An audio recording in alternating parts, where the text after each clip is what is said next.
जौनपुर ही नहीं पूरे उत्तर प्रदेश को हिलाकर रख दिया था।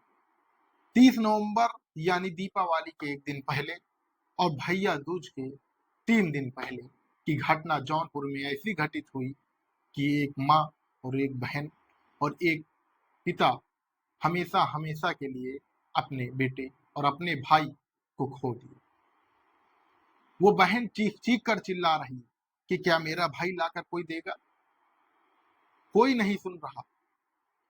हालांकि विपक्ष में समाजवादी पार्टी कोई भी मामला होता है तुरंत ट्वीट करती है, तुरंत संज्ञान लेती है। लेकिन अखिलेश यादव की प्रतिक्रिया इस मामले पर न आना एक बड़ा सवाल है और एक उनके परिवार के लिए जवाब भी। उत्तर प्रदेश में दंगाइयों के घर गिराए जा रहे हैं।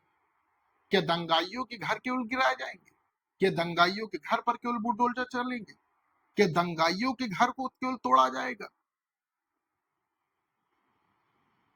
हत्यारों के घर को क्यों नहीं? ये एक सवाल जो उनके माता पिता हैं, अनुराग यादव के माता पिता, उनके जहन में ये दौड़ रहा है।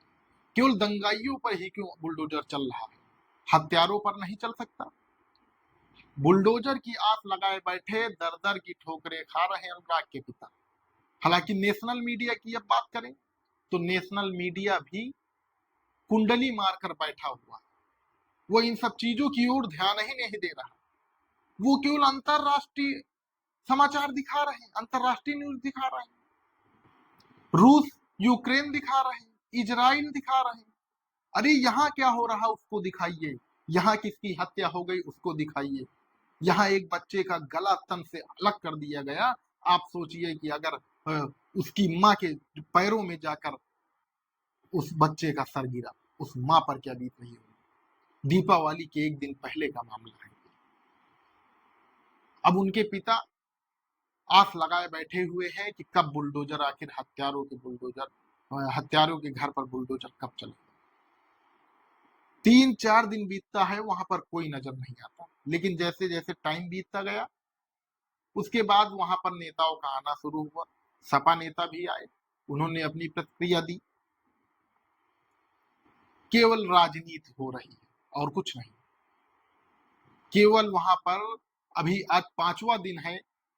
जय सिंह, जिनको अन्ना के रूप में जाना जाता है, जो समाज सेवी कहलाते हैं, वो अनुराग के पिता के लिए डटे हुए हैं। अनुराग के हत्यारों को सलाखों के पीछे भेजने व उनके घर पर बुलडोजर चलाने जैसी, वो उनकी बहन और पिता के लिए आर्थिक सहायता के लिए वो 5 दिन से अनशन पर बैठे हैं, भूख हड़ताल पर। हालांकि एसडीएम जोर दबाव करके, उनको डॉक्टर की टीम भेजकर, उनके ऊपर खतरा दिखाकर, उनकी तबीयत न सही होकर कह रहे हैं कि आपकी तबीयत खराब हो जाएगी, आप जूस पी लीजिए, जूस पी लीजिए। कैसे जूस पी ले? वो समाज सेवा कर रहा है, राजनीति नहीं कर रहे हैं अन्ना, समाज सेवा कर रहे हैं। और एक पिता के लिए बैठे हुए, एक बेटी के लिए बैठे हुए, एक माँ के लिए बैठे हुए। उस बाप से पूछिए जिसका बेटा गया है, अनुराग यादव के पिताजी से पूछिए क्या बीत रही है उन पर। इकलौता बेटा, किसी बहन से पूछिए, इकलौता भाई उनका चला गया और आप लोग राजनीति करते हैं। इस तरह राजनीति होगी। पहले तो इनकाउंटर की मांग कर रहे थे, लेकिन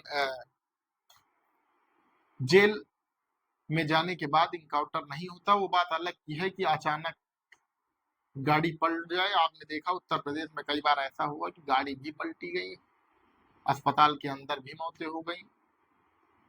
उसके बाद भी जब वहां पर ज्यादा जोर दबाव बना तो प्रशासन ने जो हत्यारे हैं उनके घर पर नोटिस चस्पा कर दी और 15 दिन का समय दिया। एक हत्यारों पर 15 दिन का समय दिया।